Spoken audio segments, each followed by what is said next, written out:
Selamat pagi para netizen dimanapun kita berada, salam inspirasi bagi kita semua. Ya menarik begitu kan. Menuju Depok 1 PKS usung anak sopir taksi untuk lawan anak presiden. Wow, setara begitu ya.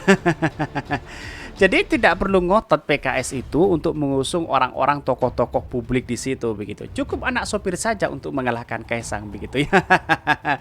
Kira-kira seperti itu begitu. Sangat menarik begitu kan. Ya, pada hakikatnya PSSI gimana begitu. PSSI maaf, PSI gimana begitu ya.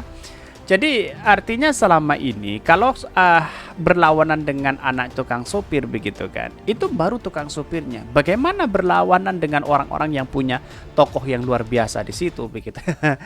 Ya pasti Kaisang keok lah. Karena menurut saya pribadi saya sarankan saja Kaisang itu di Depok saja begitu.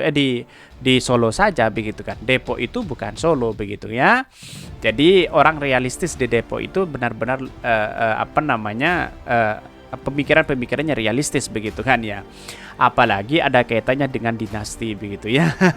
Dinasti politik itu ya bisa saja menerpa kepada siapapun. Itu menjadi lemah bagi rakyat begitu ya, bagi publik begitu kan. Tapi di satu sisi mari kita baca terlebih dahulu komentar-komentar netizen seperti ini ya. Komentar-komentar netizen banyak sekali pro dan kontra begitu ya ini. Mulai Depok 1 yang menuju Depok 1 PKS usung anak sopir taksi untuk lawan anak presiden yaitu Kaisang begitu ya.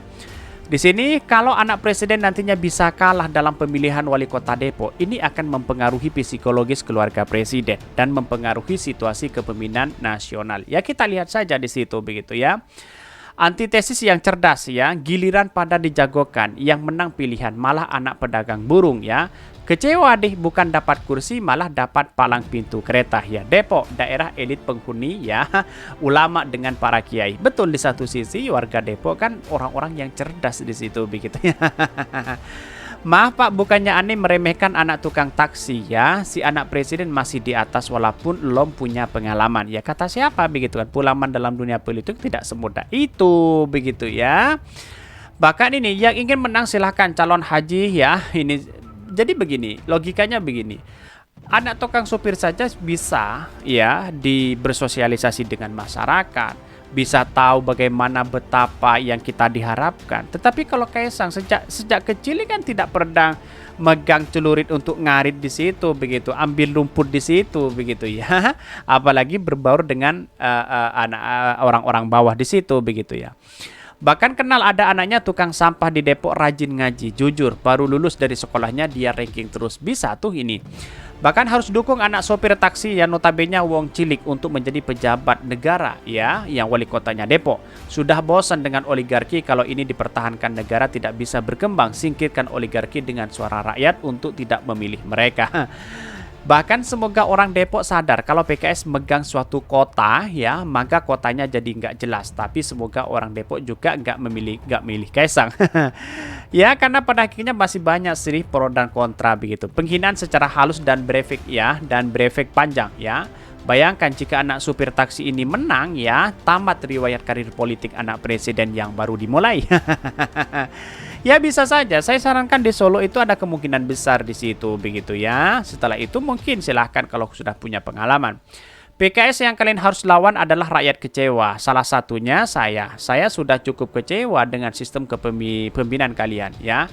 Saya tidak banyak bicara tentang infrastruktur karena itu menyangkut APBD yang terbatas. Saya hanya bicara tentang kemudahan akses informasi publik ya. Ya, pada hakikatnya akses informasi publik itu menjadi prioritas utama di situ begitu ya, apalagi kesejahteraan masyarakat. Semoga yang diusung PKS itu benar-benar pro transportasi umum dan serius membenahi publik transportasi di Depok yang selama ini cuma ngandalin angkot doang sama rel Belanda ya. Ada TJ ya tapi cuma satu, yang lainnya cuma sampai UI. Padahal harusnya ya sampai Jati Jajar, entah kenapa gagal mulu. Ini banyak sekali pro dan kontra. Kita lihat saja nanti begitu ya. Kalau ini memang benar, ya publik bisa menginginkan siapa sih sosok yang memimpin Depok 1 ini begitu. Tetapi mari kita baca terlebih dahulu beritanya seperti ini. Ini beritanya yang menuju Depok 1 PKS usung anak sopir taksi untuk melawan anak presiden. Dikutip dari tvnews.com ya. PKS Jawa Barat siap memenangkan pemilihan wali kota Depok 2024 mendatang. Meski harus bersaing dengan anak Presiden Joko Widodo, Kaisang Pangarep untuk menghadapi anak Presiden, PKS akan mengusung bakal calon yang merupakan anak sopir taksi ya. Bahkan menanggapi hal ini, pihak PKS menganggap sebagai penyemangat ya bagi para kader untuk lebih serius dalam memenangkan Pilkada Depok tahun depan. Lantaran mereka harus menghadapi lawan yaitu anak presiden, sementara bakal calon yang mereka usung adalah anak sopir taksi, yaitu Ketua DPD PKS Depok Imam Budi Hartono ya. Anak tukang taksi di situ bisa saja menang begitu kan. Anak tukang taksi itu kan pernah pengalaman mungkin ya. Di satu sisi ya menjadi bahwa ya ke masyarakat, sosialisasinya, apalagi begitu warga Depok sendiri begitu kan. Jadi saya rasa gampang untuk berinteraksi dengan masyarakat di situ begitu kan. Tetapi yang namanya politik itu kan bisa saja berubah karena politik itu kan dinamis begitu kan, tidak menentu di situ begitu. Bayangkan kalau ada politik memang anaknya tukang sayur, anaknya tukang sopir, anaknya tukang ini, anak petani dan sebagainya menjadi wali kota, menjadi anggota legislatif, saya apresiasi luar biasa begitu kan. Kepercayaan publik itu sangat luar biasa begitu. Berarti jangan sampai begitu ya, saya menekankan bahwa setelah jadi begitu kan ya, harus sama juga dong dengan masyarakat yang kemudian ya jangan terlalu vulgar lah dalam dunia harta dan sebagainya begitu. Tetapi kita lihat saja bahwa kalau memang itu kan sudah berinteraksi dengan masyarakat kecil, dengan tetangga begitu kan. Kalau Kaisang kan masih mulai dari awal begitu kan. Bukan warga Depok sendiri tapi mau ke Depok ya gimana begitu kan ya. Menurutnya, Heru Suandaru ya selaku Ketua DPW PKS Jabar, PKS tidak hanya menargetkan kemenangan di Depok, tetapi juga di pilkada-pilkada lainnya dan pilpres untuk wilayah Jawa Barat berikutnya. Ya, kita lihat saja bahwa narasi-narasi yang dibangun mereka gampang sekali untuk mengalahkan si Kaisang ini. Dengan caranya yaitu adalah usung anak PKS ya, yang kemudian ya anak tukang sopir di situ begitu ya, anak sopir angkut taksi di situ begitu kan untuk melawan mereka begitu. Tapi saya rasa inilah politik kita begitu. Sebenarnya sah-sah aja begitu kan. Tapi Kaisang ini kan di satu sisi kan modalnya luar biasa begitu. Di satu sisi begitu ya. Bahkan di satu sisi dia di kalangan artis juga banyak terkenal begitu ya.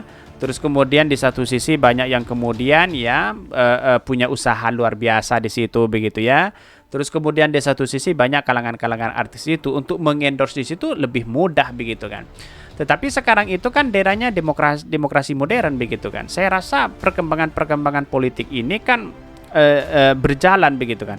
Ada misalnya Vicky Prasetyo yang mengandalkan figurnya di situ begitu. Ada yang lain, ada Arli Tahir yang menggunakan ya kata-kata ngawurnya di situ begitu ya. Jadi melihat dari persoalan Kaisang ini apa yang diharapkan ya, ditanya visi dan misi aja tidak bisa begitu kan ya. Padahal ini dalam dunia politik tidak semudah itu begitu. Karena apa? Karena di satu sisi politik itu kan dinamis begitu kan. Harus memainkan ya kata yang meyakinkan kepada masyarakat begitu. Kalau ditanya visi dan misinya tidak tahu, ngapain kita harus ke masyarakat? Ngapain kita yang kemudian untuk mencalonkan diri sebagai wali kota Depok begitu kan? Sangat disayangkan sekali begitu kan? Ya kecuali memang uangnya dan modalnya banyak di situ begitu ya. Karena tujuan utama bukan seperti itu begitu. Rakyat kalau sudah menginginkan itu jadi begitu kan, tanpa mengeluarkan uang apapun dan sedikit pun begitu ya. Karena apapun itu terjadi kalau rakyat menginginkan raja jadi begitu. Apalagi ya anak tukang sopir itu begitu bisa menjadi wali kota misalnya. Kira-kira seperti itu begitu. Mungkin itu yang kami sampaikan. Tonton terus channel Hodari Podcast Rakyat ini kan ada berita-berita menarik dan viral setiap harinya. Salam para netizen, salam inspirasi bagi kita semua. Jangan lupa di subscribe channel YouTube Hodari Podcast Rakyat ini.